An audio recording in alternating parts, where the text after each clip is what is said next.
ગુજરાત.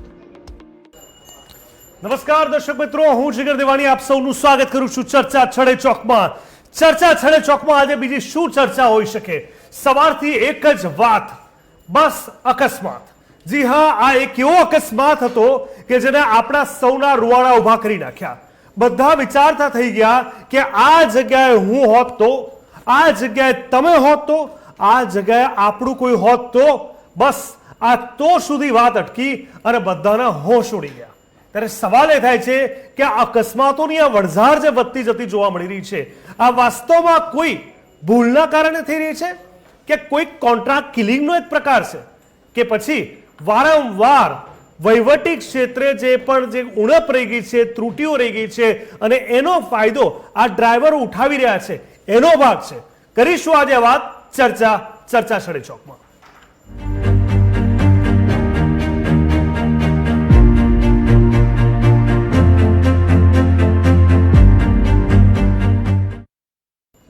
જિંદગી તો થઈ ગઈ છે બેબસ. સ્વાભાવિક છે રાજ્યમાં છાશવારે અકસ્માતો થતા હોય છે. એવું નથી કે આ પહેલી વારનો અકસ્માત છે. અનેક વાર આપણે જોયું છે કે અકસ્માતોની વણઝાર વધતી જ જતી જોવા મળે છે. ત્યારે રાજકોટની જો હું વાત કરું તો રાજકોટમાં આ મોટો અકસ્માત થયાના સમાચાર મળી રહ્યા છે. રાજકોટમાં સિટી બસ ચાલકે અકસ્માતથી આજે વણઝાર સર્જી હોવાની જે ઘટના સામે આવી. સિટી બસ ચાલકે એક પછી એક અનેક વાહનોને ટક્કર મારતા 6 લોકો સિટી બસથી અડફેટે ચડી ગયા અને અકસ્માતમાં 4 લોકો અને ત્યારબાદ એક નાની 5 વર્ષની બાળકી, આમ કુલ 5 લોકોના મોત થયાના સમાચાર મળી રહ્યા છે. ઘટનાને પગલે લોકોમાં રોષ ફેલાયો. રાજકોટના ઇન્દિરા સર્કલ પાસે બની આ ઘટનાને મળતી માહિતી પ્રમાણે રાજકોટ શહેરના ઇન્દિરા સર્કલ પાસે જે રીતે બેફામ ગતિએ સિટી બસ દોડાવતા ચાલકે એક પછી એક વાહનોને ટક્કર મારી. આ ટક્કરમાં 6 લોકો બસની અડફેટે ચડ્યા, જેમાં 5 લોકોના મૃત્યુ થયા હોવાની આશંકા વ્યક્ત કરવામાં આવી હતી. અકસ્માતના પગલે લોકોના ટોળા એકઠા થયા અને રોષ ભભૂકી ઉઠ્યો. રોષે ભરાયેલા લોકોએ સિટી બસના કાચ તોડી દીધા, જ્યારે ઈજાગ્રસ્તોને સારવાર માટે રાજકોટ સિવિલ હોસ્પિટલમાં ખસેડવામાં આવ્યા. ઘટનાની જાણ થતાં જ પોલીસની ટીમ સ્થળ ઉપર પહોંચીને સ્થિતિને કાબૂમાં લીધી. સિગ્નલ પર વાહન ચાલકો ઊભા હતા અને ઘટના અંગે સીસીટીવી ફૂટેજ સામે આવ્યા, જેમાં ચોખ્ખું દેખાઈ રહ્યું હતું કે સિગ્નલ પર વાહન ચાલકો ઊભા હતા અને આ સમયે બેફામ ગતિએ સિટી બસ આવે છે અને સિગ્નલ પર ઉભેલા વાહનોને અડફેટે લઈને અકસ્માત સર્જ્યો હતો. વાહન ચાલકોને અડફેટે લઈ બસ સિગ્નલ પરથી સીધી પસાર થઈ ગઈ હતી. ઉલ્લેખનીય છે કે બસનો ચાલક દારૂના નશામાં ધૂત હોવા અંગે પણ સ્થાનિકો દ્વારા જણાવવામાં આવી રહ્યું હતું. સ્થાનિક લોકોનું શું કહેવું હતું એ પણ તમને બતાવીએ કે ઘટના સમયે હાજર સ્થાનિક લોકોનું કહેવું છે કે સિટી બસે 7 થી 8 લોકોને અડફેટે લીધા, જેમાંથી 3 લોકોના તો ઘટના સ્થળે જ મોત નીપજ્યા. રાજકોટમાં સિટી બસ ચાલકો દ્વારા જે અકસ્માતો કરવાનું આ નવું નથી. બેફામ ગતિએ સિટી બસો હંકારીને અકસ્માતો સર્જી રહ્યા છે. શહેરમાં છેલ્લા 10 વર્ષથી જો હું વાત કરું અમદાવાદની પણ, તો એએમટીએસની તથા ખાનગી ઓપરેટરોની બસો દ્વારા કુલ લગભગ 7283 અકસ્માતો થયા, જેમાં 116 વ્યક્તિઓએ પોતાનો જીવ ગુમાવ્યો. આમ અમદાવાદ શહેરમાં જ ક્યાંક કહી શકાય કે ભાજપાના શાસનમાં એટીએમ રાહદારીઓ માટે યમદૂત બની હોવાના આક્ષેપ વિપક્ષ કોંગ્રેસ દ્વારા સતત કરવામાં આવી રહ્યા છે.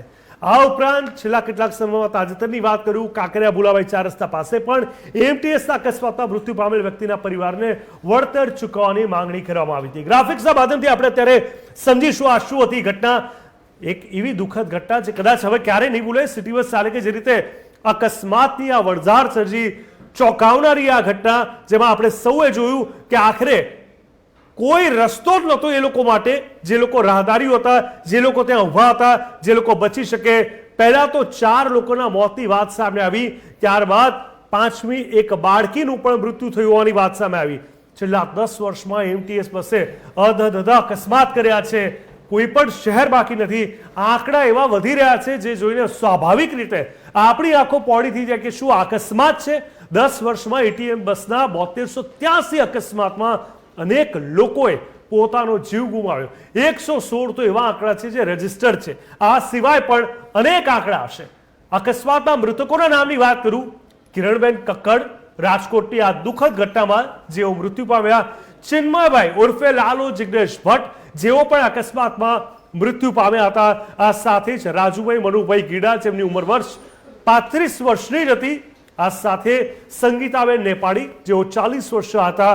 આ તમામ લોકોએ પોતાનો જીવ ગુમાવ્યો. માત્ર એટલું જ નહીં, 5 વર્ષની મિરાજ નામની બાળકીનું પણ અહીંયા મૃત્યુ થયું હોવાની ઘટના સામે આવી છે. ચોક્કસથી જે રીતે અત્યારે હું વાત કરું છું, સવાલ છડે ચોકના માધ્યમથી પણ આપણે સમજીએ કે બસો સાથે હિટ એન્ડ રનની ઘટનાઓનું આ કારણ શું? આ ખૂબ જ અગત્યનો એક સવાલ છે. છેલ્લા કેટલાક સમયની અંદર ડ્રાઈવરની બેદરકારીઓ વધી છે, ત્યારે આ ઘટનાઓમાં કેવી રીતે આ ડ્રાઈવરો ફાળો આપી રહ્યા છે? અગત્યનો સવાલ એ પણ છે કે શું આ ઘટનાઓમાં કોઈ પેટર્ન અથવા વલણો છે? કારણ કે એક જ પ્રકારના અકસ્માત વારંવાર સામે આવી રહ્યા છે. કયા સલામતીના પગલાં હિટ એન્ડ રનની ઘટનાઓને અટકાવી શકે છે? આ પણ એક અગત્યનો સવાલ છે. સાથે સાથે શું આ ઘટનાઓને રોકવામાં નિયમો અસરકારક છે કે કેમ? આ પણ જરૂરી છે. સાથે જ બસ કંપનીઓ અને ડ્રાઈવરોને કેવી રીતે જવાબદાર ઠેરવી શકાય એ પણ જરૂરી છે. હિટ એન્ડ રનના ભોગ બનેલા લોકો માટે કયો ટેકો ઉપલબ્ધ છે એ પણ અહીંયા સમજવું પડશે. કેમ વારંવાર આ અકસ્માત થાય છે જેમને નથી અટકાવી શકાતા? પીડિતોને વળતર કેવી રીતે મળી શકે? હવે જો કે વળતરથી જીવ તો પાછો નથી આવતો, ત્યારે આ પીડિતોને સહાય કરવા માટે કોઈ પહેલ છે કે કેમ? કારણ કે આવા એક સાથે મૃત્યુ થાય છે ત્યારે સરકાર ઉઠે છે, એક લોકોના પણ મૃત્યુ થતા હોય છે. એનું શું? ત્યારે હિટ એન્ડ રનની ઘટનાઓની તપાસ કેવી રીતે થાય એ પણ સમજવું પડશે. આ તપાસના પરિણામોના અંતે કંઈ બહાર આવે છે કે કેમ એ પણ અહીંયા મુખ્ય સવાલ છે. અકસ્માત એટલો ગંભીર હતો ત્યારે શું જાગૃતિ અભિયાનનો હિટ એન્ડ રનની ઘટનાઓને અટકાવી શકે છે કે કેમ? આ તમામ સવાલ ખૂબ અગત્યના છે. ત્યારે માર્ગ વપરાશકર્તાઓ સલામતી માટે કેવી રીતે જવાબદારી લઈ શકે એ પણ અહીંયા મુખ્ય વાત છે. જે રીતે મેં તમને વાત કરી કે સતત આપણે આ અકસ્માતની વાત કરવી એટલા માટે જરૂરી છે કારણ કે આ પહેલી વખત નથી, અનેક વખત થયું છે અને ન કરે નારાયણ હજુ અનેક વખત કેટલી વાર થશે એ આપણને ખબર નથી. ત્યારે ડ્રાઈવરોને લઈને પણ અનેક સવાલ થઈ રહ્યા છે. એ ડ્રાઈવરો કે જે લોકો ક્યાંક ને ક્યાંક જવાબદારી પોતાની ભૂલી ગયા છે, ત્યારે ડ્રાઈવરની ભૂલ આ ઘટનાઓમાં કેવી રીતે ફાળો આપે છે આ એક મુખ્ય સવાલ છે. કારણ કે સૌથી પહેલી ભૂલ આ ઘટનાઓમાં ડ્રાઈવરોની હોય છે. ત્યારે શું વાહન જાળવણી અને સલામતી પ્રોટોકોલ પૂરતા છે કે કેમ? કારણ કે શું તેમને કોઈ ટ્રેનિંગ આપવામાં આવે છે? તેમને ચેકિંગ કર્યું? જો બ્રેક ફેલ થઈ તો પહેલા કેમ નથી ખબર? બસ અકસ્માતો ઘટાડવા માટે કયા સલામતીના પગલાં અમલમાં મૂકી શકાય એ પણ સમજવું જરૂરી છે. ત્યારે વર્તમાન નિયમો અને અમલીકરણ કેટલા અસરકારક છે, સાથે નિયમો છે કે કેમ એ પણ સવાલ છે. ત્યારે શું ટેકનોલોજી બસ સલામતીમાં સુધારો કરી શકે છે? શું અહીંયા કોઈ એવી વ્યવસ્થા છે? ત્યારે ડ્રાઈવરની બેદરકારીને કેવી રીતે સંબોધિત કરવી જોઈએ, કરી શકાય? બસ ડ્રાઈવરોને કઈ તાલીમ અથવા સહાય મળે છે? શું એ લોકોને પૂરતી ટ્રેનિંગ આપવામાં આવે છે કે કેમ એ પણ અગત્યનો સવાલ છે. ત્યારે શું ડ્રાઈવરોને અકસ્માતો માટે જવાબદાર ગણવામાં આવે છે કે પછી કોન્ટ્રાક્ટ કંપનીઓ અહીંયા જવાબદાર છે? ત્યારે બસ કંપનીઓને અકસ્માતો માટે કેવી રીતે જવાબદાર ઠેરવી શકાય? કારણ કે જવાબદારી અહીંયા મ્યુચ્યુઅલ હોઈ શકે અને બસ અકસ્માતો ઘટાડવા માટે કયા નિવારક પગલાં લઈ શકાય? આ તમામ સવાલો ખૂબ જ જરૂરી છે આપણે સમજવા માટે. અને આગળ જો હું તમને વાત કરું તો રાજકોટમાં જે રીતે ફરી એકવાર આ સિટી બસ યમદૂત બની ઇન્દિરા સર્કલ પાસે બેફામ ગતિએ બસ દોડાવી રહેલા સિટી બસ ચાલકે 5 વાહનોને અડફેટે લીધા અને અકસ્માતમાં 5 વ્યક્તિઓના ઘટના સ્થળે જ મૃત્યુ થયા હતા, જ્યારે એકનું સારવાર દરમિયાન મોત થયું હતું. જોકે અકસ્માતની ઘટના બાદ લોકોમાં ભારે આક્રોશ જોવા મળ્યો અને લોકોએ બસમાં તોડફોડ મચાવી પોતાનો રોષ વ્યક્ત કર્યો હતો. ઘટનાને લઈ પોલીસનો કાફલો ઘટના સ્થળે દોડી આવી લાઠીચાર્જ કરીને લોકોના ટોળાને વિખેર્યો. અકસ્માત સર્જનાર બસ રાજપથ લિમિટેડ નામની એજન્સીની હોવાનું સામે આવ્યું છે. અકસ્માતના સીસીટીવીમાં સ્પષ્ટ જોઈ શકાય છે કે સિગ્નલ ખુલતા દરેક વાહનો ધીમે ધીમે આગળ વધી રહ્યા છે અને અચાનક પાછળથી સિટી બસ આવી અને ઝડપભેર આગળ વધવાના પ્રયાસમાં નિર્દોષ લોકોને અડફેટે લે છે. વારંવાર સિટી બસના અકસ્માતને લઈ અનેક સવાલો અહીંયા ઉઠી રહ્યા છે.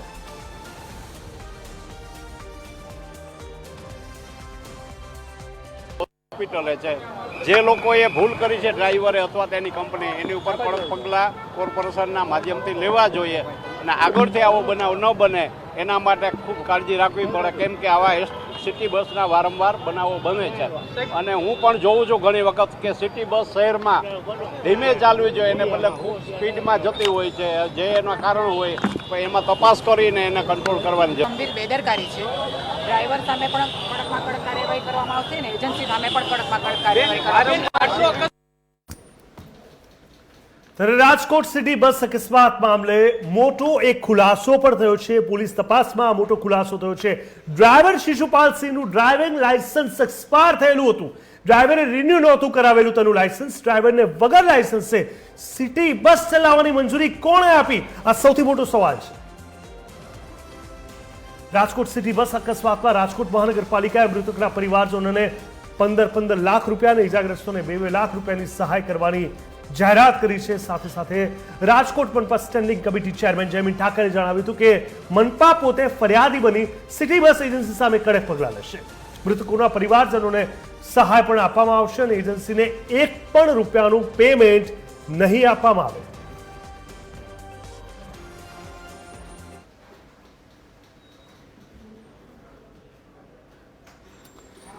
ચોક્કસથી હવે ચર્ચાને આગળ વધારીએ. આપણે જે રીતે સમજવાની કોશિશ કરી રહ્યા છે કે આ આખી ઘટના ઘટી છે, માત્ર દુઃખદ ઘટના, રોષજનક ઘટના ના કહેવાય, પરંતુ માનવ વધ આ કહી શકાય. આપણી સાથે આ જ ડિબેટની ચર્ચા કરવા માટે ટીવી 13ના સ્ટુડિયોથી ઉપસ્થિત છે પિયુષભાઈ સુથાર, કે જેઓ સામાજિક કાર્યકર છે. પિયુષભાઈ, ખૂબ ખૂબ સ્વાગત છે. સાથે રાજકોટથી સુનિલભાઈ જોશી પણ જોડાયા છે, વરિષ્ઠ પત્રકાર છે.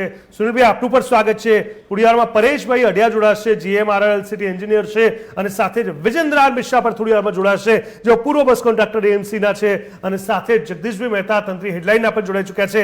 આપ સૌનું સ્વાગત છે. પિયુષભાઈ, શરૂઆત આપણાથી કરી.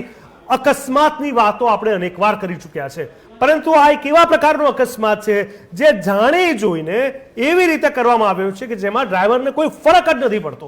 તો આટલી છૂટ એવામાં જ્યારે લાયસન્સ ના હોય, કેમ પહેલા તો અહીંયા જવાબદારી પહેલા તો કોની બને છે? આ ડ્રાઈવર અને આ બસ અને અકસ્માતની પાછળ પ્રાથમિક ધોરણે પહેલી જવાબદારી કોની, તમારા મત મુજબ? બહુ દુઃખદ ઘટના છે. પ્રાથમિક જવાબદારી સરકારની હું કહીશ, કારણ કે સરકાર આ જે પબ્લિક સેવા ચલાવવા માટે સક્ષમ નથી એ એમની જાતે સાબિત કરે છે કે જે જાતે આ સિસ્ટમ ચલાવવા માટે સક્ષમ નથી, આવડત નથી, સમજણ નથી, જેના કારણે ખાનગી કોન્ટ્રાક્ટરોને આ કોન્ટ્રાક્ટ આપીને શહેરમાં જીવતા લોકોને બેફામ મારી નાખવા માટેની છૂટ આપવામાં આવે છે. 15 લાખની સહાય કરી. હું એમ કહીશ સહાય નહીં, 15 લાખમાં મૃતકોના સોદા થયા. હું એમ જ કહીશ સરકાર દ્વારા 15 લાખમાં ક્યાંક ને ક્યાંક 15 લાખમાં સોદા થયા છે કે જે લોકો મૃત્યુ પામ્યા છે. બીજી વસ્તુ, આરટીઓ શું ધ્યાન રાખે છે? આરટીઓ કરે છે શું? આમ તો તમે રોડ ઉપર પબ્લિકની પાસે લાયસન્સો માંગવા માટે રોડ ઉપર ઉતરી પડો છો, દંડ વસૂલવા માટે રોડ ઉપર ઉતરી પડો છો, તો તમે કઈ સરકારી બસો, MTS છે, સિટી બસોના કયા ડ્રાઈવરોનું લાયસન્સ ચેક કર્યું?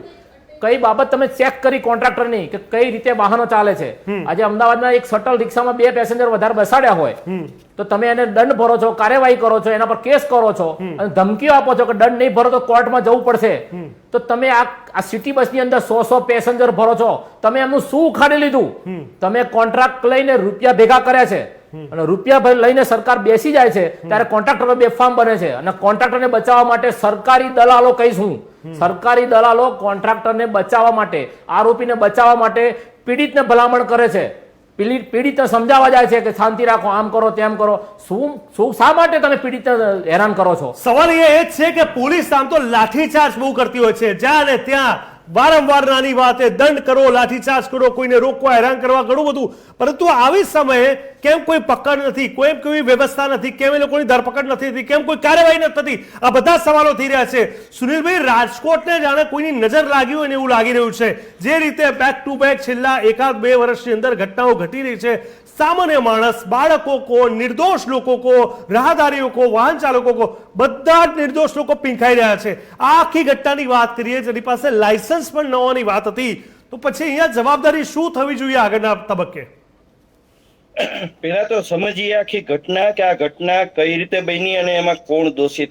તો તમને દેખીતી રીતે દોષિત છે ડ્રાઈવર લાગે છે, પણ મેં આજે સવારે જ એક વિધાન કર્યું હતું કે આ ઓસરીમાં સિટી બસ દોડાવી એટલે ઓસરીમાં ઘોડા દોડાવવા બદલ છે.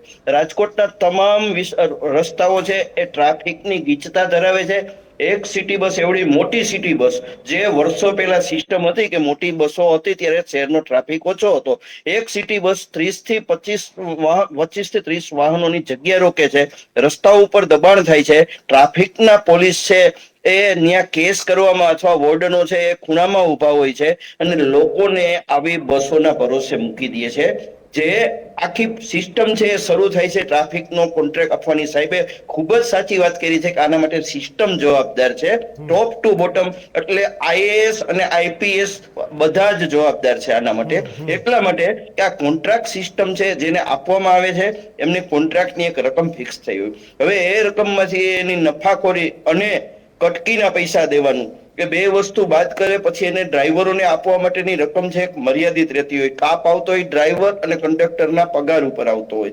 તો તમે અનસ્કિલ્ડ માણસોને લેશો, જે દારૂડિયા, નશેડી કે જે લોકો ફિઝિકલી ફિટ નથી અથવા બીજી નોકરીઓમાંથી હકાલપટ્ટી કરી દીધેલા છે, એમને ક્યાંય નોકરી નથી મળતી, એવા લોકોને લેશો તો આ જ પરિણામ આવશે. સાહેબ, આજે સવારે ઘટના બની ત્યારે રાજકોટમાં 9:30-10 વાગ્યાની આસપાસ ઘટના બની. ડ્રાઈવરને તરત જ પોલીસ વાળાએ પોતાની હિરાસતમાં લઈ લીધો અને પછી પોલીસ ત્યાંથી લઈ ગઈ હોસ્પિટલે અને હોસ્પિટલે એને મીડિયા અને બીજા બધા લોકોથી આઇસોલેટ કરવામાં આવ્યો. શું કામે? એમણે દારૂ પીધો છે કે નહીં. સામાન્ય રીતે તમે તમારા પરિવાર સાથે જતા હો તો પોલીસ તમને મોઢામાં ફૂંકણી નાખી અને દારૂનો ટેસ્ટ 2 મિનિટમાં કરી દે છે. આનો ટેસ્ટ સાંજ સુધી કમિશનર, એસીપી, ડીસીપીઓએ પ્રેસ કોન્ફરન્સો કરી, કોઈ દારૂ વિશે એક શબ્દ નથી બોલ્યું એ નશેડી છે કે નહીં. એ સમય શું કામે લેવામાં આવ્યો? જે ટીઆરપી કાંડમાં થયું એ ક્રાઇસિસ મેનેજમેન્ટ માટે લેવામાં આવ્યું. જો દારૂડિયા ડ્રાઈવર દારૂડિયો છે એવું પુરવાર થાય કોઈ પણ સંજોગોમાં અથવા મીડિયા એમને એવી સ્થિતિમાં જુએ અને એના ફૂટેજ આપે તો આખી સિસ્ટમ એમાં સલવાય એમ હતું. વાત સાચી છે. એટલે ધરપકડ થાય છે પછી એને કેમ મીડિયાથી દૂર રાખવામાં આવે છે? સવાલ એ છે કેમ મીડિયા હશે તો કઈ પ્રોબ્લેમ થશે? અહીંયા ઘણી બધી વસ્તુ છે તાત્કાલિક ધોરણે આપણને જાણવી, કારણ કે સમય જ્યારે વીતી જાય છે ત્યાર પછી શું નવી નવી ઘટનાઓ રૂપ અલગ અલગ પ્રકારની એને અસર થતી હોય છે. સુનિલભાઈ, શું કહેવામાં આવ્યું હતું જ્યારે મીડિયા ત્યાં પહોંચી ગઈ હતી અને તાત્કાલિક ધોરણે એની પાછળ આખી આ ઘટનાનું કવરેજ જે રીતે થઈ રહ્યું હતું, તમને લાગે છે કે કોઈ ક્ષેત્રે કંઈક દખલ અંદાજી કરવામાં આવી હોય? તમે જોવો ને તો વિઝ્યુઅલ્સ જોવો ને તો જેવા લોકો ડ્રાઈવરને સીટમાંથી અંદરથી બસમાંથી બહાર કાઢે છે મારતા અને એ પોટલું થઈને એ પડી જાય છે, ડ્રાઈવર છે એનો ચહેરો જોવામાં નથી આવતો, ત્યાં પોલીસ વાળા આવી જાય છે, એમને કોઈના ફોન આવે છે, પછી એને તાત્કાલિક ધોરણે ત્યાંથી લઈ જવામાં આવે છે અને મીડિયાને કવરેજ કરવા નથી દેવામાં આવતું અને પછી એમને હોસ્પિટલમાં દાખલ કરે છે. તો હોસ્પિટલમાં જયારે દાખલ કરે છે ત્યારે મૃતકોના પરિવારજનોની સંભાળ રાખવાની બદલે પોલીસ કમિશનર, મ્યુનિસિપલ કમિશનર, પદાધિકારીઓ, મોટા ધારાસભ્ય સહિતના ડ્રાઈવરની ખબર કાઢવા હોસ્પિટલમાં જાય છે. શા માટે? અને ત્યાર પછી એમના પરિવારજનો જે મૃતકો છે એમના પરિવારજનોને મળવા જાય છે. તો એ સમય દરમિયાન શું બન્યું? એવી કઈ ઘટના કે ડ્રાઈવરને આટલું બધું ઇમ્પોર્ટન્સ મળી ગયું? કારણ કે ડ્રાઈવર જો પીધેલો છે એ પુરવાર થઈ જાય કોઈ પણ રીતે તો ત્યાંથી આખી વાત સિસ્ટમની આવે કે સિસ્ટમ આવા લોકોને ચલાવે છે. અને સિસ્ટમ એટલે આપણે છે ને કમિશનરને ગણવા પડે, પોલીસ કમિશનર, મ્યુનિસિપલ કમિશનર અને આરટીઓ ને ગણવા પડે. સિસ્ટમ ત્યાંથી શરૂ થાય, ટોપ ટુ બોટમ આખી સિસ્ટમ છે. એમાં બધી જ જગ્યાએ કેટલીક જગ્યા એવી હોય કે એક ઘર બિલાડી મૂકી દે, તો કેટલીક જગ્યા એવી છે જાહેર સલામતીની જ્યાં બાબત આવતી હોય ને ત્યાં ભ્રષ્ટાચાર, બીજી બધી વસ્તુઓને ટેકન ફોર ગ્રાન્ટેડ ન જવું જોઈએ. ક્વોલિટી ડ્રાઈવર નો બીજું તમને તમારા રસ્તાની ખબર છે તો એવડી બસો શું કામે ચલાવો છો? મારી વાત તો એ છે કે અહીંયા મિની બસ જ ચાલવી જોઈએ. રાજકોટના રસ્તાઓમાં જો તમે જાહેર વાહનો એટલે કે ખાનગી બસોને તમે નથી ચાલવા દેતા સવારથી રાત સુધી, ગુડ્સ વાહનોને રાજકોટમાં સવારથી સાંજ નથી પ્રવેશ નથી, તો એસટી ની અથવા સિટી બસોને પ્રવેશવા માટે એ તાર્કિક નથી બાબત. કારણ કે તમારા રસ્તા જેવા નથી કે ત્યાંથી બસ બીજા વાહનો સાથે એક બસ ચાલે, રસ્તામાં આટલી સ્પીડમાં આરામથી વાહન જતું રહે અને 5-6 લોકોની ઉપરથી ચડી જાય વાહન અને ત્યારે પણ શાંતિથી પ્રક્રિયા કરવામાં આવે. એ 5 લોકોના પરિવાર પર શું અસર થઈ હશે એ લોકોને સપને પણ નહીં વિચાર્યું હોય કે શાંતિથી ઉભા હોઈશું ને કોઈ યમદૂત બનીને આપણી ઉપર આવી જશે. જે લોકો એ લોકોના ઘર પરિવારના લોકોએ પણ અત્યારે વિઝ્યુઅલ જોયા હશે, શું એમના પર વીતી હશે? કદાચ આજે કાલે પરમ દિવસે આપણે ચર્ચા કરીને આ વાતને ભૂલી જઈશું અથવા કાલે બીજી ચર્ચા પર આવી જઈશું, પણ એ પરિવાર કદાચ આ વિઝ્યુઅલ્સથી મને લાગે છે કે આખી જિંદગી એ લોકોને ઊંઘ નહીં આવે. જગદીશભાઈ મહેતા પણ આપણી સાથે જોડાયા છે. જગદીશભાઈ, હવે આપણે જે રીતે ચર્ચા કરી રહ્યા છે, અનેક પ્રકારે અકસ્માતોની આ સંખ્યા વધી છે. માત્ર એવું નથી કે એમટીએસ કો, બીઆરટીએસ કો, હિટ એન્ડ રનના બનાવો કો, ક્યાંક ડ્રિંક એન્ડ ડ્રાઈવની વાત કરીએ, ક્યાંક બ્રેક ફેલની વાત કરીએ, ક્યાંક ઓવર ડ્યુટીના કારણે સ્ટ્રેસની વાત કરીએ, પરંતુ ડ્રાઈવરની સભાનતા વગર બેફામ ડ્રાઇવિંગ અને બેફામ અકસ્માતોની અવરદાર શું જવાબદાર છે પ્રાથમિક ધોરણે? પહેલી ઘટના પણ નથી ને શાયદ ભગવાન ન કરે પણ આ છેલ્લી પણ નથી. આ અત્યારે જે કોન્ટ્રાક્ટ કિલિંગ એક શબ્દ છે, તમે સોપારી આપો ને કોન્ટ્રાક્ટ કિલર, અત્યારે જે આ બસ અકસ્માત થયો એ કોન્ટ્રાક્ટ કિલિંગ ના જ એક ભાગ છે. હા, બિલકુલ સાચી વાત. અત્યારે મોટા ભાગની સરકારી સેવાઓ જે છે એ કોન્ટ્રાક્ટ બેઝ ઉપર ચાલે છે. સરકારને પીએફ બીએફ જેવી કોઈ જવાબદારી લેવી નથી. કેવળ એટલી જવાબદારી નહીં, આવી ઘટના બને જો આ જ જગ્યાએ અત્યારે ગવર્મેન્ટની હોત તો જે તે ડ્રાઈવરની સામે અથવા તો સરકારની સામે આંગળી ચીંધાત. અત્યારે શું થાય, સરકાર જાણે ઉપકાર કરતી હોય એમ 5-15 લાખના પડીકા ફેંકી અને પાછી ફોટા પડાવશે આશ્વાસનના. એટલે સરકારે શું કર્યું છે, મોટા ભાગની સેવાઓ જે સરકારી સેવાઓ હોવી જોઈએ એને આપી દીધી કોન્ટ્રાક્ટ બેઝ ઉપર. કોન્ટ્રાક્ટરોને કોન્ટ્રાક્ટ કઈ રીતે મળે છે એ આપણા દર્શકોને પણ સમજાવવાની જરૂર નથી, બધાને બધી ખબર છે કે કોન્ટ્રાક્ટ કઈ રીતે મળે. હવે કોન્ટ્રાક્ટ જ્યારે મળી જ જાય છે ને એ કટકી કાંડથી કોન્ટ્રાક્ટ મળતા હોય તો સ્વાભાવિક જ છે તમારે આંખ મીચામણા કરવી એ તંત્રની ફરજ બની દે. તમે જ્યારે ખિસ્સું ભરીને જ કોન્ટ્રાક્ટ આપો છો એટલે તમારી નૈતિકતા જે છે એ આપોઆપ દબાઈ જવાની. પિયુષભાઈ, આપણે મોટા ભાગે એવું છે કે આવા અકસ્માતો થાય છે, આ એક સાથે 5, 6, 7 લોકોના અકસ્માત થાય છે ત્યારે સરકાર જાગે છે અથવા તંત્ર જાગે છે અને ક્યાંક વળતરની વાત કરી અને પરિવારને સહાનુભૂતિની એક કોશિશ કરવામાં આવે છે. પરંતુ છૂટા છવાયા 1-2 અકસ્માતો તો કેટલા થાય છે ગણ્યા ગણાયની. એ લોકોનું શું? હું વળતરની વાત નથી કરતો, વળતર માણસો પાછા નહીં આપી શકે. વળતરથી વાત કેમ અહીંયા પૂરી થઈ જાય છે? કેમ કોઈ ઉદાહરણ રૂપ એવી એક્શન નથી લેવામાં આવતી પિયુષભાઈ કે જેનાથી આપણને એવું થાય કે કોઈ પણ ડ્રાઈવરને બીક લાગે આ નોકરી આવતા પહેલા કે મારાથી જો ભૂલ થઈ તો હું ક્યાંયનો નહીં રહું, તો બધી રીતે સુસજ્જ હશે તો જ આ પગલું. કારણ કે એની સાથે અનેક લોકો જે લોકો બસમાં બેઠા છે, જે લોકો આગળ પાછળ છે, વાહનોના બધા લોકોની જવાબદારી બને છે અહીંયા. તો ઉદાહરણ રૂપ કાર્યવાહીની વાત કરીએ આપણે. હું પહેલાં એ કહીશ કે આપણી આ સિસ્ટમમાં જે જવાબદાર લોકો છે કે જેને આ જનતાની સલામતી, સેવા અને સુરક્ષા જે કંઈ હોય એની જવાબદારી લઈને ભણી ગણીને આઈપીએસ બનીને હોદ્દો લઈને બેઠા છે, એ બધા કરતાં હું એક આતંકવાદીઓને હું સારા ગણીશ. આ લોકો કરતાં આતંકવાદીઓ ખરેખર એમના કરતાં 100% ઘણા સારા કહેવાય કે કોઈ પણ બનાવ કે કોઈ પણ ઘટના બન્યા પછી કે હુમલા કર્યા પછી આ જવાબદારી સ્વીકારે છે. આ જવાબદારી સ્વીકારવાની તાકાત નથી આ જવાબદાર આઈપીએસ અધિકારીઓને કે જે સત્તા લઈને બેઠા છે, જે સરકારમાં બેઠા છે, એ લોકોને જવાબદારી સ્વીકારવાની કેપેસિટી નથી એમની.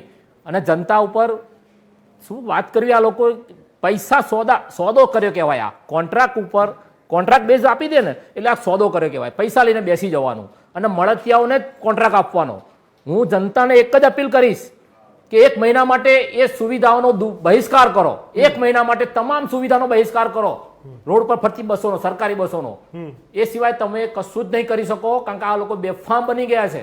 એમને બચાવવા માટે આઈએસ આઈપીએસ દલાલો પીડિતોની સેવા મદદ કરવાની જગ્યાએ આરોપીને સાચવવા માટે દોડી જાય છે. આ રીત છે, આ ભણતર છે, આ એજ્યુકેશન છે, આ સંસ્કાર છે. આ જવાબદારી લઈને બેઠા તો તમે કોઈ પણ જગ્યાએ જઈને જુઓ, તમે કોઈ બાબતે બસની કે એની કોઈની કમ્પ્લેન કરી હોય તમે ક્યાં કરશો? કયો જવાબદારીનો કોઈનો ફોન છે તમારી પાસે? પબ્લિક પાસે કઈ સિસ્ટમનો ફોન છે કે અમે એને જાણ કરી શકીએ? પબ્લિકને જાણ નહીં કરવાની. અમે જે ધારીએ એ જ કરીશું. આ નીતિ ઉપર આ સિસ્ટમ ચાલે છે, જેના કારણે લોકો મૃત્યુ પામે છે. આજે કોઈને ફોન કરીને કોઈ આઈપીએસને જાણ કરવી હોય, તમે કોઈને બી ફોન કરો તો કોઈ તમને જવાબ નહીં આપે, કોઈ ફોન નંબર મેં નહીં આપે. શા માટે? તમે બેઠા છો શેના માટે? પબ્લિક માટે બેઠા છો કે વીઆઈપીઓની ગુલામી કરવા બેઠા છો? બિલકુલ. સવાલ એ જ થાય છે કે શું એના માટે આપણે ખોબો ભરીને વોટ આપ્યા છે? સુનિલભાઈ, હવે રાજકોટમાં આ આખી ઘટનાનો શું પ્રતિકાર તમને જોવા મળી રહ્યો છે?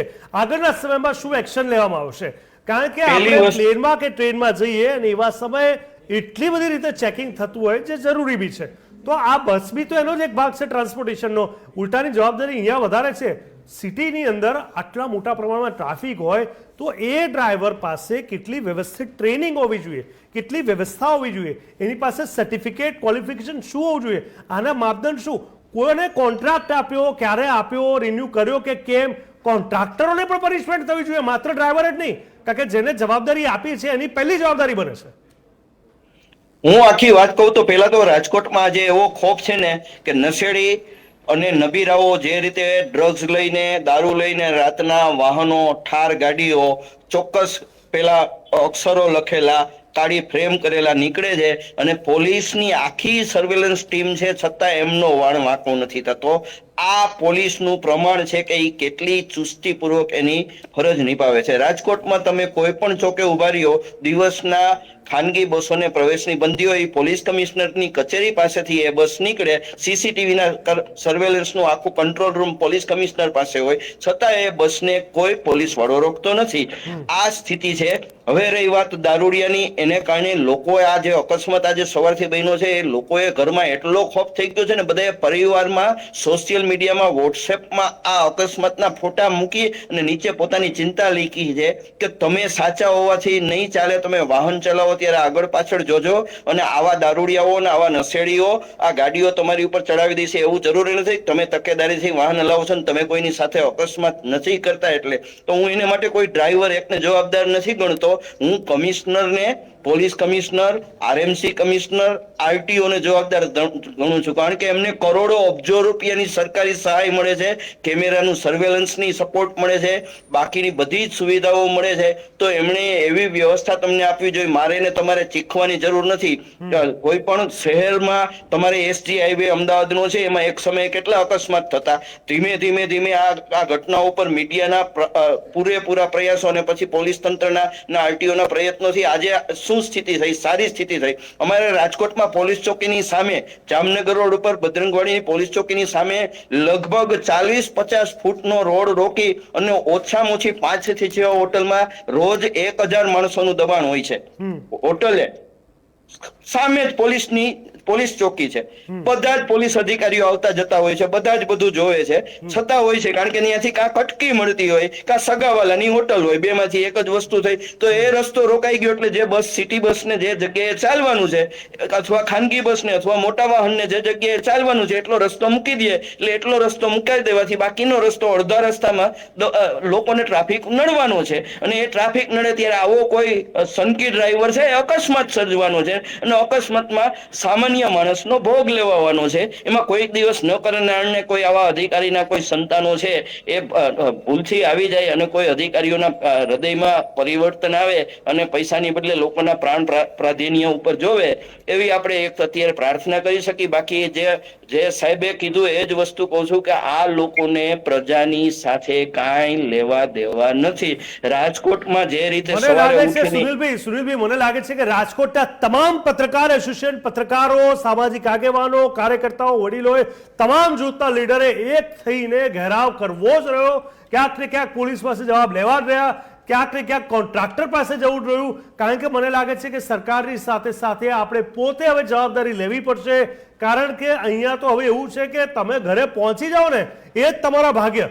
જે રીતે આખી આ ઘટના થઈ છે અને એ લગાવે છે. સુનિલભાઈ આવું છું, તમારી પાસે સમય ઓછો છે.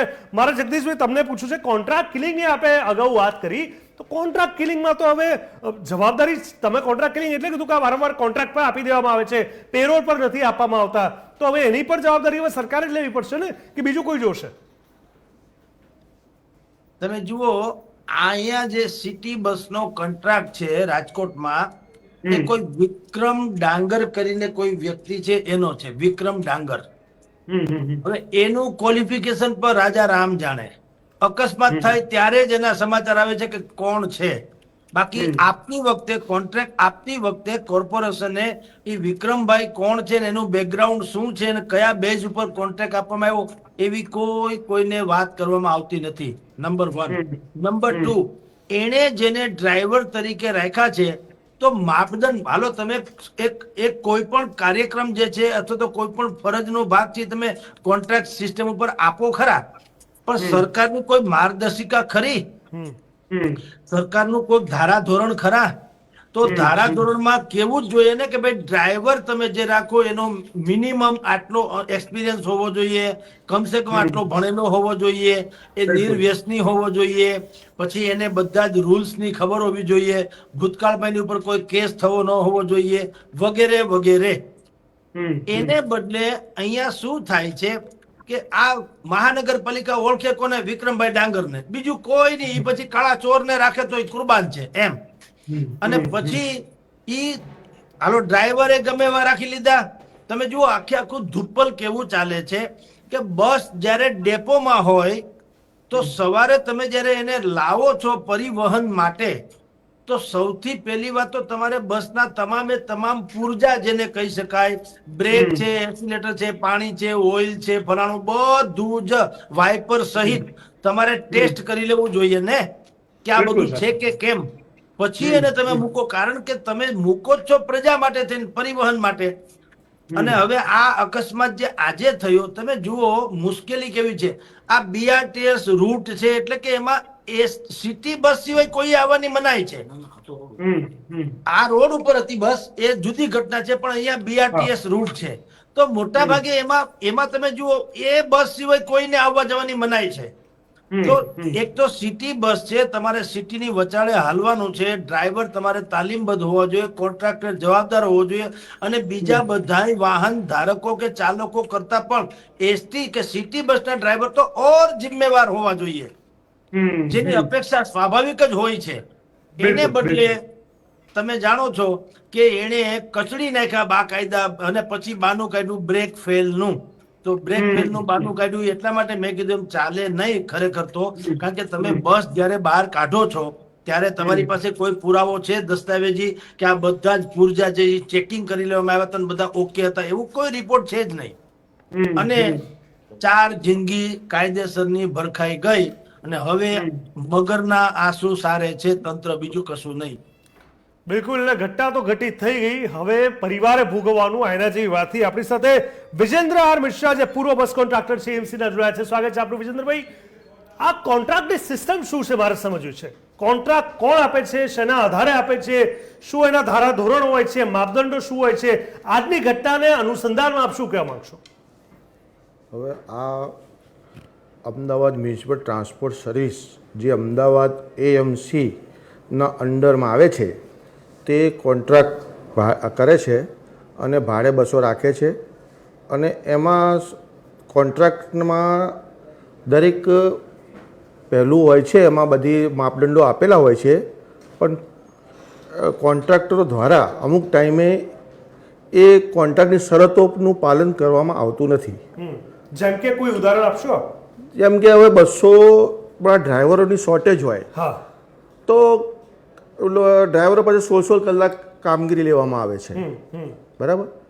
અને એ ડ્રાઈવર જો 16 કલાક ટ્રાફિકમાં કામ કરે તો અમુક ટાઈમે નશો બી કરે, બરાબર છે. એટલે શરતોમાં તો 8 કલાકનું જ હોય છે કામગીરી લેવાનું, પણ તમે જો એક ડ્રાઈવર પાસે 16 કલાકની કામગીરી લો તો એ થોડુંક એને નશો કરવાનું કે એવું કે થાક લાગે એટલે એને ગમે તે નશો કરી શકે. અમુક વાર પ્રસંગોપાત અમુક ડ્રાઈવર કે વારંવાર રોજેરોજ આવી ઘટના હોય છે. બસ 16 કલાકની વાત, 16 કલાકમાં મોટે ભાગે અત્યારે ડ્રાઈવરની શોર્ટેજ હોય છે, એટલે મોટે ભાગે લગભગ 25% બસોમાં 16 કલાકની જ કામગીરી લેવામાં આવે છે અત્યારે હાલ બી. એનો સીધો મતલબ કે 25% બસો પૂરેપૂરી રિસ્ક ઉપર ચાલી રહી છે, રિસ્ક ઉપર ચાલી રહી છે. એમને ઊંઘ આરામ થતા નથી. અચ્છા, આ 16 કલાક એટલે વધારે પેમેન્ટ આપવામાં આવે છે? ના, એ જ ઓવર ડ્યુટી કે એવું કંઈ? ના, ઓવર ટાઈમ કે એવું કશું આપવામાં આવતું નથી, કેમ કે અત્યારે પગાર ધોરણ એટલા નીચે છે, એટલે 16 કલાકની કામગીરી કરે નહીં તો ડ્રાઈવરને પોસાય એમ નથી. 16 કલાક એનો મતલબ સ્પષ્ટ થઈ ગયો કે અહીંયા 8 કલાકની જગ્યાએ ડ્રાઈવર પાસે જ્યારે 16 કલાકનું કામ લેવામાં આવે અને એમાં પણ નશાની વાત તેમને કરી, એનો બીજો મતલબ એ થયો કે આ બીજો રૂલ, નશો કરી કઈ રીતે શકે છે? આ નશો એટલે કયા નશાની વાત કરો છો, મારે એ પણ સમજવું છે તમારી પાસે. હું ચાહીશ કે આજે તમે ખુલીને વાત કરો, જેથી કરીને લોકોને સમજાય કે સિસ્ટમમાં ક્યાં ત્રુટીઓ છે. વિજેન્દ્રભાઈ, હવે આમાં એવું છે કે ડ્રાઈવરને પોતપોતાનો અલગ અલગ ટાઈપનો નશો હોય, કોઈને ગાંજાનો હોય, કોઈને દારૂનો હોય, બરાબર છે. એટલે એ પોતપોતાની રીતે નશો કરી લે. હવે સવારે શું છે કે બસો ડેપોથી નીકળે ત્યારે ચેકિંગ કરવામાં આવે, પરંતુ રસ્તામાં કોણ ચેક કરે? રસ્તામાં કોઈ ચેક કરતું નથી. એ ડ્રાઈવર એની રીતે ગમે ત્યાં નશો જ્યાં મળતું હોય એને ખબર હોય ત્યાંથી લઈ લે, નશો કરી લે. એમાં અધિકારીને ખબર ના હોય કે કોન્ટ્રાક્ટરને ખબર ના હોય, પણ આ તમે 16 કલાકની કામગીરી લો છો એટલે એ નશો કરવાનો જ છે. એટલે પહેલાં તો સરકારે શું કરવું જોઈએ કે જે શરતો બધું 8 કલાકથી વધુ કામગીરી ના લેવી જોઈએ, બરાબર છે? એટલે એનું શરતોનું ચુસ્તપણે અમલ કરાવવો જોઈએ કે કોઈ પણ ડ્રાઈવર 8 કલાકથી વધુ નોકરી ના કરે, તો આ અકસ્માતમાં તમને એનો લાભ થાય. હા, બીજી શું ભૂલ અને ચૂક દેખાય છે? એક તો તમે 8 ના 16 કલાક કીધા, એ સિવાય જો અત્યારે જે આજનો રાજકોટનો એક્સિડન્ટ છે એમાં એક તો ડ્રાઈવરે બહુ જાણવા મળ્યું છે કે ભાઈ નશો કરેલી હાલતમાં છે, પણ એ કહે છે કે બ્રેક ફેલ છે. પણ મારું એવું માનવું છે કે એ સિવાય ડ્રાઇવિંગ લાયસન્સ રિન્યુ નથી થયું એ પણ વાત સામે આવી છે. એ તો જે તે અધિકારીની ભૂલ છે, જેણે ચડાવ્યા હોય ગાડી ઉપર, એ અધિકારીને ખરેખર સસ્પેન્ડ કરવો જોઈએ, એના ઉપર એક્શન લેવો જોઈએ. 4 માણસ જે મરી ગયા એની ઉપર જવાબદારી આવી જોઈએ, જેને ડ્રાઈવર ચડાવ્યો છે અને જેને લાયસન્સ એનું રિન્યુ જોયું નથી. એટલે એવું આજે આપણે અમદાવાદ મ્યુનિસિપલ ટ્રાન્સપોર્ટ સર્વિસમાં પણ એ રીતે જ રોજ ચેકિંગ થાય, ડ્રાઈવરો લાયસન્સ ચેકિંગ થાય. 8 કલાકથી વધુ કામગીરી ના કરી શકે અને જો શરત ભંગ થાય તેની પેનલ્ટી વસૂલવી જોઈએ. અને કોન્ટ્રાક્ટરોને આપણે કેમ ના એમનો ટર્મિનેટ કરીએ જો એ લોકો શરતોનું પાલન ના કરી શકતા હોય તો. વિજેન્દ્રભાઈ, અમદાવાદમાં પણ આ સ્થિતિ છે, જેમ કે વારંવાર આ પ્રકારના અકસ્માતો સામે આવે છે, તો અમદાવાદમાં બી આ પુનરાવર્તન થવાની શક્યતા દેખાઈ રહી છે? 100%. કેટલા પ્રમાણમાં આવું દેખાઈ રહ્યું છે?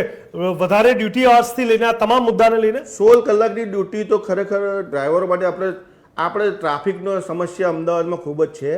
આપણે જોઈએ છે, આપણે એક્ટિવા લઈને જતો હોય તો કંટાળી જતો, ડ્રાઈવર તો આટલી મોટી બસ લઈને જતો હોય એટલે સ્વાભાવિક છે કે 8 કલાકમાં એની હાલત કેવી થાય. અને આવી ગરમી પડતી હોય તો તમે વિચારી શકો કે 8 કલાકમાં આટલું મોટું જહાજ લઈને જતો હોય તો એને 16 કલાક તમે કરાવો તો આ થવાનું છે જ.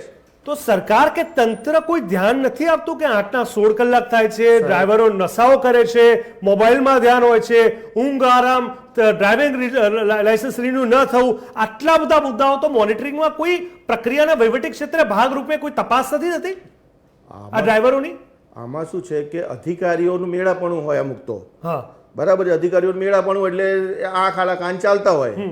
શું કેવું મેળાપણું? હું ચાહું છું આપણે જનતાને આજે ખુલીને બતાવીએ. ના, મેળાપણું એટલે બહુ ખુલીને ના કહેવાય, પણ એ તો બધા જાણે છે. ચર્ચા છડે ચોકના માધ્યમથી તમે કંઈ પણ કહી શકો છો, કારણ કે આપણે હંમેશા સમાજને મદદ કરવાની છે અને એના ભાગરૂપે મારી ઈચ્છા છે, કારણ કે આજે તમને લોકો સાંભળશે, કારણ કે આજની ઘટના એવી છે કે લોકોના હોશ ઉડી ગયા છે. હું જાણવા માંગુ છું કે શું થઈ રહ્યું છે અંદર.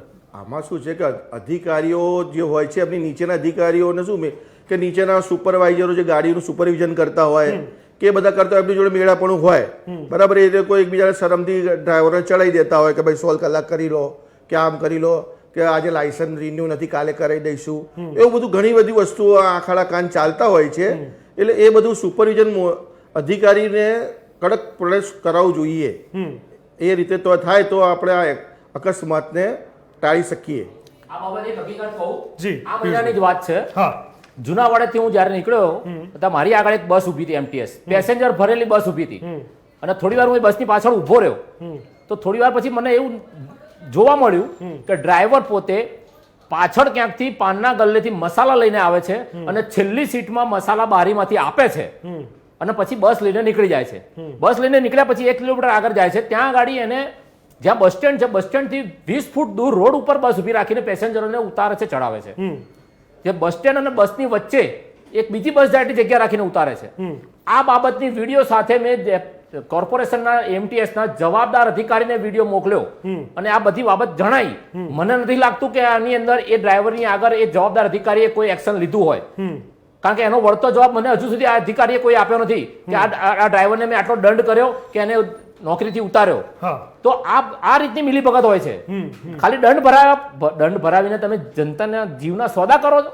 દંડ એટલે શું? રૂપિયા ભેગા કરવાના ને? પોસ્ટ વાત છે કે તમને ખબર છે કે આ રીતે ન થાય, આ રીતે થાય, આટલું કરાય, આટલું ન કરાય, કોઈ પણ ધારા ધોરણો નિયમો જે વાત કરો તમને ખબર જ છે કે શું થવું જોઈએ શું ના થવું જોઈએ, તો ન થવાવાળી વાત કેમ થઈ રહી છે? કેમ લોકોના જીવના ધોરણે ક્યાંક ને ક્યાંક આ રિસ્ક કોનું? તો પબ્લિકનું ને. કઈ પબ્લિક? જે બિચારી ઇનોસન્ટલી ઊભી હતી. તમે દ્રશ્યો કદાચ જોશો તો તમારા રૂવાડા ઉભા થઈ જશે. હું ચાહીશ PCR ને ફરી એકવાર એ વિઝ્યુઅલ્સ બતાવે તમને. હું બતાવવા માંગુ છું તમને કે એ નિર્દોષ લોકો શું કરી શકે અહીંયા. કશું જ થઈ શકે એમ નથી. લાચાર. કોઈ અંદાજો એમને નહીં હોય કે શાંતિથી ઊભા છે ને યમરાજ બનીને એક બસ આવશે, હડફેટે લઈ અચાનક જીવ તાળવે ચોંટાશે. જે લોકો બચી ગયા ને મને લાગે છે એક વર્ષ સુધી તો એ લોકોને એ કલ્પના નહીં થતી હોય કે અમે બચી ગયા. સવાલ અહીંયા એ થઈ રહ્યો છે. હવે જગદીશભાઈ, અહીંયા ડ્રાઈવરો માટે ધારાધોરણો માપદંડોની વાત કરીએ તો શું હોવા જોઈએ તમારા મત મુજબ? અને આનો અંત શું? સરકારની જવાબદારી, બીજા કોઈની જવાબદારી? આના માપદંડ, ધારાધોરણો, નીતિ નિયમો, રૂલ્સ રેગ્યુલેશન શું હોવા જોઈએ?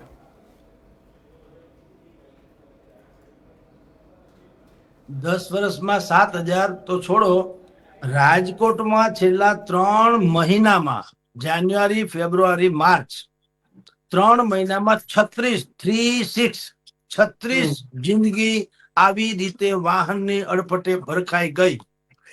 અને હજી જીગરભાઈ એની કરુણા જુઓ. આ સરકારના ધારાધોરણો કેવા હશે કે હવે તમારે જો મર્યા પછી પણ જીવવાની તો વાત જ જવા દો, જીવન એ જોખમ છે, પણ મર્યા પછી પણ જો વળતર જોતું હોય તો સામૂહિક મરવું પડે.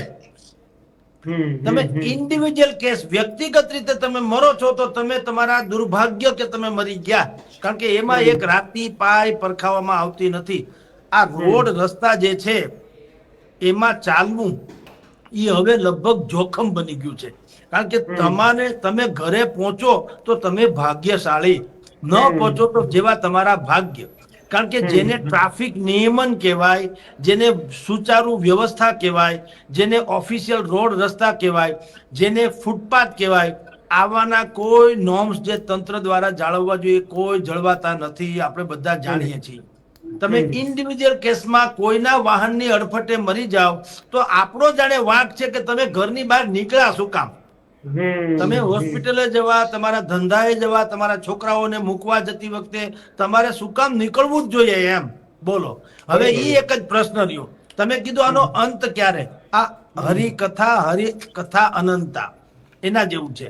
આનો અંત તો કચડાઈ મરવા કરતા પણ નાગરિકોએ હંમેશા વિરોધ પક્ષ જેવી ભૂમિકા પોતે ભજવવી પડે તો થાય. આમાં તમે અન્યાય કરનારા જે છે ને એના કરતા અન્યાય સહન કરનારા વધુ અપરાધી થઈ જાય. કે તમે કમસે કમ, હા, નાનું બાળક છે જે આપણને પહોંચી શકતું નથી, તમે એની સાથે વધારે પડતી છેડછાડ કરો અથવા એને કઈ મારો કે એને નારાજ કરો તો કમસે કમ રિસાઈ તો જાય છે અને ખૂણામાં બેસી જાય છે. એનો આક્રોશ ઈ બતાવે છે કે, અને તમે પછી એને ચોકલેટ આપો કે બિસ્કિટ આપો એ ના પાડશે. જુઓ, એટલી સેન્સ તો બાળકમાં હોય છે કે ભાઈ તમે અમને પ્રિય નથી માટે મારે તમારું કઈ ખાવું પીવું નથી. તો ઈ જે રિહામણાપણું બાળકમાં છે તો આપણે બધા તો કમસે કમ સમજદાર હોવાનું માનવામાં આવે. તો પ્રજાએ કરવું શું જોઈએ? હવે તમે જુઓ, આજે આ નેતાઓ, અત્યારે તમે જુઓ આ ઘટના બની ગઈ ને, આ જ મહાનગરપાલિકાના આ જ નેતાઓની, માની લો કે આજ સાંજના ક્યાંય સભા હોય, કાર્યક્રમ હોય, વળી 5,000 માણસો તાળીઓ પાડશે, સાલ ઓઢાડશે, હાર પહેરાવશે. કોઈ કરતા કોઈ માણસ એ આક્રોશ પણ વ્યક્ત નહીં કરે કે ભાઈ 4 લોકોની જિંદગી ભરખાઈ ગઈ તમારા આંખ મીચામણાના કારણે. એટલે તમે મંચમાં શોભાયમાન થવા તમારો અધિકાર નથી. તમે અધિકાર ગુમાવો છો. અમારી નજરમાંથી ઉતરી ગયા તો મંચ ઉપર ક્યાંથી ચડી ગયા તમે? પણ એવું નહીં થાય. એ આપણી, એટલે આ અનંત હું કઉ છું કે આ બધી ઘટનાઓ અનંત છે. અને હવે જીગરભાઈ બીજી વાત, કોર્પોરેશનના અધિકારીઓ ઘટના સ્થળે આવ્યા, ઓન ધ સ્પોટ એને જાહેરાત કરી દીધી 15 લાખ રૂપિયા આપવાની. બરાબર. હવે તમે જુઓ, એલા અકસ્માત કર્યો સિટી બસના કોન્ટ્રાક્ટરના ડ્રાઈવરે. અત્યાર સુધી જેટલો નફો જેટલો એને કોન્ટ્રાક્ટ લેવામાં લીધા પછી અત્યાર સુધીમાં જેટલો નફો થયો એ બધો એને ખીચામાં નાખ્યો, ઘર ભેળો કર્યો. હવે એના ડ્રાઈવરે ગુસ્તાખી કરીને આપણને 4 લોકોની જિંદગી ભરખાવી નાખી. એનો દંડ ભર્યો રાજકોટની જનતાએ 15 લાખ રૂપિયા, 15 ચોખ્ખું 60. બોલો, તો આ પણ કેવી, અને 15 નહીં, હું કોઈ 1.5 કરોડ આપો, વાંધો નથી. એ તો હવે એના કર્યા એને દેવું જ પડે ને. કોઈ પણ વ્યક્તિનું મૂલ્ય કોઈ દિવસ આંકી શકાય નહીં. એ તો જેના ગયા હોય એને ખબર. ભરે કોઈ હા, અને છતાંય હું કઉ છું કે 1.5 કરોડ આપો, ખાલી 15 લાખ જ નહીં, પણ કઈ રીતે આપો? જેણે અપરાધ કર્યો હોય સજા પણ ઈ જ ભોગવવા જોઈએ ને. આ તો અપરાધ કોપ કરે, સજા કોપ ભોગવે. એટલે કે અત્યારે આખી રાજકોટની જનતા જે છે 14 લાખની, એને 60 લાખ રૂપિયા ભોગવા. શું કામ? એક કોન્ટ્રાક્ટરના 2 જવાબદારી ભર્યા ડ્રાઈવરે 4 જણાને માન નાખ્યા, એનો દંડ અમે ભોગવો, રાજકોટની ટેક્સ પેયર કરદાતા હોઈએ. આ પણ કેવી દુર્ગતિ છે. ખરેખર શું હોવું જોઈએ જે યોગી શાસનમાં થાય છે તે, કે જેણે ગુનો કર્યો છે એની સંપત્તિ ટાંચમાં લ્યો અને એમાંથી તમે 1.5 કરોડ આપો. હું કહું 15 લાખ શું કામ, 1.5 કરોડ આપો, પણ એની સંપત્તિમાંથી, એના નફામાંથી, એના મુનાફામાંથી આપો. મલાઈ તો બધી તારવી ગયા અત્યાર સુધી, તો એમાં તો કોઈ દિવસ એને જનતાને કઈ આપ્યું નહીં. હવે જયારે અકસ્માત થયો તો પ્રજા શું કામ આપે? એટલે આ બીજી દુર્ગતિ છે. ત્રીજી દુર્ગતિ એ છે કે રાજ્ય સરકાર પણ આવી રીતે, મહાનગરપાલિકા, એ બે પણ આવી રીતે બટકા ફેંકી, 4 લાખ હોય કે 15 લાખ હોય, પછી ઇતિ સિદ્ધમ, પછી એમાં કોઈ ફેરફાર નહીં, કોઈ જાતની સુધારો વધારો નહીં. આજની તારીખે કોઈ એવી ગેરંટી નથી આપતું કે કાલથી હવે આવું નહીં થાય. અહીંયા સ્ટેન્ડિંગ કમિટીના ચેરમેન છે, તમે કલ્પના કરો, એક બ્રિજ છે, બ્રિજ, હવે એની નીચે વળી પાછું ગેમ ઝોન બનાવ્યું. હવે ગેમ ઝોન, અહીંયા ટીઆરપી કાંડ તો આપણે જાણીએ છીએ રાજકોટનું જે છે, એ ટીઆરપી કાંડ થયા પછી આ ગેમ ઝોન બનાવ્યું. મુખ્યમંત્રીના હાથે ઉદઘાટન હતું, તો સારું થયું, હજુ ઉદઘાટન તો થયું નથી. પણ એમાં સ્ટેન્ડિંગ કમિટીના ચેરમેન જુઓ, ઈ એડવાન્સ કહી દે છે કે આ ગેમ ઝોન જે છે એમાં કોઈ દિવસ ટીઆરપી જેવું નથી. એની હું એમ કે ખાતરી આપું. બોલો કેટલી હદે મિલી ભગત હશે, ઈ મારે તમને કહેવાની વાત. વિજેન્દ્રભાઈ, બીજો એક સવાલ મારે તમને પૂછ્યો છે. કોન્ટ્રાક્ટ જ્યારે આપવામાં આવે છે પછી રિન્યુ થાય છે, એના ધારાધોરણો અલગ છે.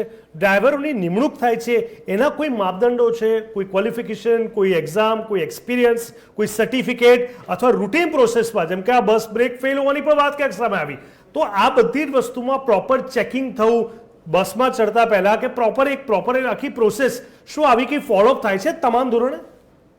ના, એવું કશું થતું નથી. આમાં શું છે કે આ લોકો એક ટીમ મૂકેલી હોય છે, ટેકનિકલ ટીમ મૂકેલી હોય છે, એ ચેક કરે છે રાત્રે બસો. આ લોકો એટલે તંત્ર? હા, કોર્પોરેશન તંત્ર. ઠીક છે.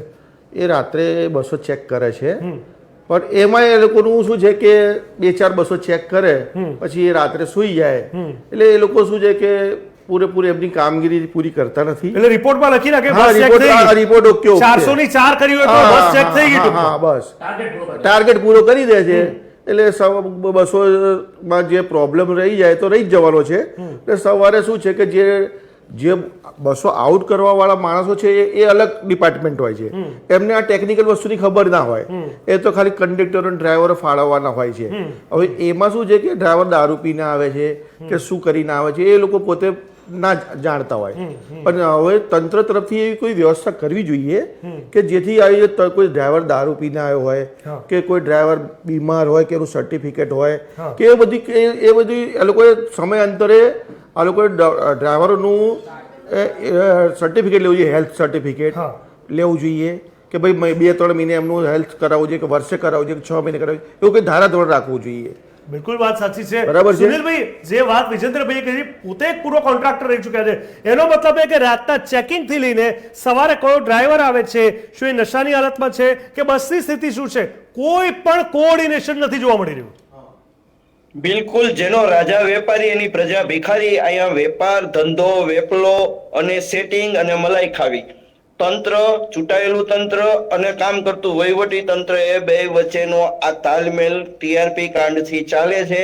અને એમાં મેનેજ થઈ ગયું. ટીઆરપી કાંડ આવડું મોટું થયું તો કોઈ મોટા અધિકારીઓને સજા ન થઈ, સાગઠિયાથી વાર્તા પૂરી થઈ ગઈ અને એ લોકો સફળ થયા કે જાઓ તમારે મીડિયાને જે ચીખવું હોય ચીખી લ્યો, પ્રજાને જે રડવું હોય રડી લ્યો, અમારા હાથમાં સત્તા છે અને અમે આ જ કરશું, એ એમનો મેસેજ છે. તમે લખી લ્યો કે આ ઘટના ભૂલાઈ જવાની છે. આમાં કોઈ સિસ્ટમમાં કોઈને સજા નથી થવાની. ડ્રાઈવરને 5 કલમ એની લગાડી છે, જેમાં નશાવાળી કલમ નથી. BNS પ્રમાણે 105, જે જૂની IPC પ્રમાણે 337, એ એક આજીવનનો એમાં કલમ FIR માં છે. બાકીની 6 મહિનાની, 2 વર્ષની અને બીજી બધી જ ફાલતુ જે મોટર વ્હીકલ એક્ટની કલમ છે એવી લગાડી છે, પણ ક્યાંય નશાવાળી કલમ લગાડી નથી. એટલે સિસ્ટમ આખી છટકી જવાની છે. તમે 4 દિવસ આવી ડિબેટો કરો, તમે રાડારાડી કરો, કાગારોડ કરો, એ તમારું કામ છે. એમનું કામ છે બખૂબી કરે છે અને અટહાસ્ય સાથે કરે છે. તમારું રડવું કે તમારું હસવું એમને માટે કોઈ મિનિંગ નથી. જેની રાજા વેપારી, એની પ્રજા ભિખારી. તમારે હજી આવા બનાવોથી ટેવાવું પડશે. અથવા જગદીશભાઈએ કહ્યું એ લોકોએ આ ઘટનાઓને એક દિવસ વન ડે વન્ડર કે એક દિવસનો ઇવેન્ટ ગણી કે સોશિયલ મીડિયામાં એની વાયરલ પોસ્ટ વાયરલ કરીને ભૂલી જવાથી આ ઘટના નહીં બને. આની સામે પ્રતિકાર થશે અને જો ભવિષ્યની ચૂંટણી આવે તો એકવાર સત્તાધારી પક્ષને આજનો રોષ છે એ ત્યારે મતપેટીમાં બતાવશો અને એમની પાસેથી સત્તા જશે તો એની જમીન ઉપર પાછા આવશે. અત્યારે બધા આસમાનમાં વિહરે છે. પોલીસ તંત્ર પાસે એટલી અમાપ સત્તા છે, વહીવટી તંત્ર પાસે એટલી અમાપ સત્તા છે, અને એમને જે આખું ડ્રાઇવિંગ કરે છે એ ચૂંટાયેલી વિંગ છે, એ બધા થઈને એમનું જ ધાર્યું કરે છે. તમારે અને મારે આવી debate જ આત્મવિશ્વાસનો કરવાની છે. ભોગ તંત્ર બની ગયું છે એવું લાગે છે. જગદીશભાઈ, એક સરસ સવાલ તમને એ પૂછો છે કે અહીંયા એમ તો તપાસની વાત કરવી છે, પણ તપાસ શું? તંત્રને તો ખબર હોવી જ જોઈએ, કોન્ટ્રાક્ટરને તો ખબર હોવી જોઈએ, સરકારને તો ખબર હોવી જોઈએ, AMC ને તો ખબર હોવી જોઈએ, પણ છતાં તપાસ કરી કોઈ ઉદાહરણ રૂપ પગલાં લેવા માટે શું થવું જોઈએ? વ્યવસ્થા હવે આગળ એક્શન શું થવી જોઈએ? અરે આની કોઈ કેસ મની જીગરભાઈ, મને ને તમને, આપણે તો પત્રકાર છે એટલે ખબર હોય, બાકી સામાન્ય પ્રજાને તો એ ખબર નથી હોતી કે કોન્ટ્રાક્ટ કોને આપ્યો, ડ્રાઈવર કોણ છે, બરાબર? પણ મને એમ થાય કે ભાઈ તમે જ્યારે કોન્ટ્રાક્ટ આપો છો ત્યારે જ એવી શરતો શું કામ ન મૂકો? અને પછી તપાસ સમિતિ નિમવાનો ક્યાં પ્રશ્ન છે? ઓન ધ, તમને ખબર છે ઓન ધ સ્પોટ કે ભાઈ તમે ફલાણા ભાઈને કોન્ટ્રાક્ટ આપ્યો, એને બોલાવી લ્યો. તમારી પાસે ડ્રાઈવર છે તો ડ્રાઈવરના પણ જે નીતિ નિયમ હોય એ પ્રમાણેની ભરતી છે કે એની કોઈ ચેકિંગ કર્યું તંત્રએ? એનો રિપોર્ટ આપો. કે તમારી પાસે જે ડ્રાઈવર, ક્લીનર, કંડક્ટર થી માંડીને જે કોઈ લોકો છે, તમે એની ભરતી કોઈ કાયદેસર કરી છે કે અમારા નોર્મ્સ, તમારા નોર્મ્સની ચોપડી બતાવે લ્યો. સ્ટેન્ડિંગ કમિટી યા તો મહાનગરપાલિકાના સત્તાધીશો એક ચોપડી બતાવે, અખબારોમાં જાહેર કરે કે અમે આ શરતે કોન્ટ્રાક્ટ આપવામાં આવ્યો એ બતાવે લ્યો. નહીં બતાવી શકે. આ બધી મિલી ભગત છે. એટલે તપાસનું તો કેવળ નાટક છે. આ શબ્દ જ બહુ બિહામણો છે. તપાસ નિમી દેશું. એટલે તમને ખબર નથી તમે કોને આપ્યો, મને ખબર નથી, તમને તો ખબર હોય ને. જેમ કે મારે ત્યાં કોણ રિપોર્ટિંગ કરે છે, કોણ શું કરી, મારી ઓફિસમાં મને ખબર ન હોય તો હવે કઈ ઘટના એટલે હું તપાસ સમિતિ નિમું. તપાસ સમિતિ એટલે ઢાક ડૂબો કરવાનો સમય. મને ખબર ન હોય કોને શું લચ્છો માર્યો છે, ઈ મને એક એક લીટીની ખબર હોય. 16 પાનામાં કોને ક્યાં શું સમાચાર લખી તો ખબર હોય ને. એમાં તપાસનો ક્યાં પ્રશ્ન છે? પણ તમે જયારે કઈ ફરિયાદ કરો ને મારે બચાવ કરવાનો આવે એટલે હું શું કહું કે બિલકુલ જીગરભાઈ, એની હું તપાસ સમિતિ નિમું છું અને એનો રિપોર્ટ એટલે 5-15 દિવસ ટાઢું પડી જાય. એટલે તમે મને પહેલા સવાલ કીધો તે આ હરિકથા અનંતા એના જેવું છે. આ ઘટના ક્યાં સુધી તાજી રહેશે? જ્યાં સુધી બીજી મોટી દુર્ઘટના ન બને ત્યાં સુધી. ખૂબ દુઃખદ વાત છે. ખૂબ અંતમાં 10-20 સેકન્ડનો સમય છે. પિયુષભાઈ, લોકો જે રીતે ટેવાઈ ગયા છે, મને લોકો પર એટલે ગુસ્સો આવે છે, મને દયા આવે છે, મને ક્યાંક ડર લાગે છે લોકોને કંઈક થઈ ના જાય, પણ ગુસ્સો પણ એ લોકો પર જ આવે છે. લોકો એટલા ટેવાઈ ગયા છે ને, કેમ આખી પબ્લિક એક થઈને જવાબ નથી લઈ શકતી? ખૂબ ટૂંકમાં આની અંદર સિસ્ટમની અંદર ગંદી રાજકારણની ગંદી રાજનીતિ ઘૂસી ગઈ છે.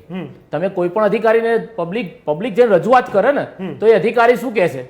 એને ધમકાઈને કાઢી મૂકે છે. અનેક બાબતોમાં આવું બનેલું છે. અને હમણાં સાહેબે કીધું કે રાજા વેપારી અને પ્રજા ભિખારી, આ જ હકીકત ચાલે છે અમદાવાદ શહેરમાં. કરોડો રૂપિયાના CCTV ગોઠવ્યા છે. આજે MTS ના બસ સ્ટેન્ડ ઉપર CCTV ગોઠવેલું છે અને ત્યાં આગળ જો કોઈ વાહન પાર્ક કરે છે તો 2 મિનિટમાં એમના પેલા ઉઘરાણી કરવા વાળા ફટાફટ આવી જશે ક્રેન લઈને, અને એનાથી 10 મીટર દૂર આગળ વાહનો રોડ ઉપર પડ્યા છે તો એ લોકોના આંધળાઓને કશું દેખાતું નથી. તો આ બાબતે આટલી ખરાબ રીતે ગંદી રાજનીતિ ઘૂસી ગઈ છે જેના કારણે પબ્લિક હેરાન થઈ રહી છે. બિલકુલ વાત સાચી છે. આ ક્યાંક કહી શકાય કે આ જવાબદારી લેવાનો એક સમય છે. સરકારે પણ સમજવું પડશે, તંત્રએ પણ સમજવું પડશે, કોન્ટ્રાક્ટ આપનાર અને લેનારે પણ સમજવું પડશે અને એટલી કડક વ્યવસ્થાનું નિર્માણ કરવું પડશે કે ડ્રાઈવરને ડ્રાઇવિંગ સીટ પર બેસતા પહેલા 1000 વાર વિચાર આવે કે જો તેને નિકોટીન કે નશાનું ગ્રહણ કર્યું છે, જો તેની પાસે લાયસન્સ રિન્યુ નથી કરાયું, જો તે ક્વોલિફાઈડ નથી, જો તેની પાસે એક્સપિરિયન્સ નથી, જો તેઓ પૂરતો આરામ કરીને નથી આવ્યા અથવા ક્યાંક પણ અતિ આત્મવિશ્વાસ અથવા આત્મવિશ્વાસ વગરના સ્ટેટ ઓફ માઇન્ડ સાથે બેસે છે, તો એ પોતે જ ડ્રાઇવિંગ સીટથી દૂર જતા રહે અને જવાબદારી સમજે. મને લાગે છે આ હવે સમય પાકી ગયો છે, કારણ કે જે રીતે નિર્દોષોના મોત, એક સમયે તો દિલ્હીમાં બ્લુ લાઇન બસ લગભગ રોજ સમાચાર હતા કે 2 ને કચડ્યા, 3 ને કચડ્યા, ત્યારબાદ એએમટીએસ, ત્યારબાદ બીઆરટીએસ, હવે રાજકોટની સિટી બસ. આ શું છે? રોડ રસ્તા છે એટલે ઘરે પહોંચવું એ પણ ભાગ્યની વાત. આનાથી ખરાબ અને શરમજનક વાત કશું જ ન હોઈ શકે. લોકોની સાથે સાથે સરકારને પણ પ્રાર્થના અને વિનંતી અને તંત્રને ખાસ કહેવું છે, મહેરબાની કરો આ લોકો પર. કદાચ તમારા જ કોઈક પોતાના આ રીતે ક્યાંક આવી જશે તો કદાચ આખી જિંદગી રડતા પણ નહીં આવડે. અમારી સાથે પિયુષભાઈ જોડાયા, પરેશભાઈ, વિજેન્દ્રભાઈ, સુનિલભાઈ અને જગદીશભાઈ, આપ સૌ મિત્રોનો ખૂબ ખૂબ ધન્યવાદ. દર્શક મિત્રો, એ તમામ પરિવાર માટે મારી સંવેદનશીલતા છે, મારી પ્રાર્થના છે.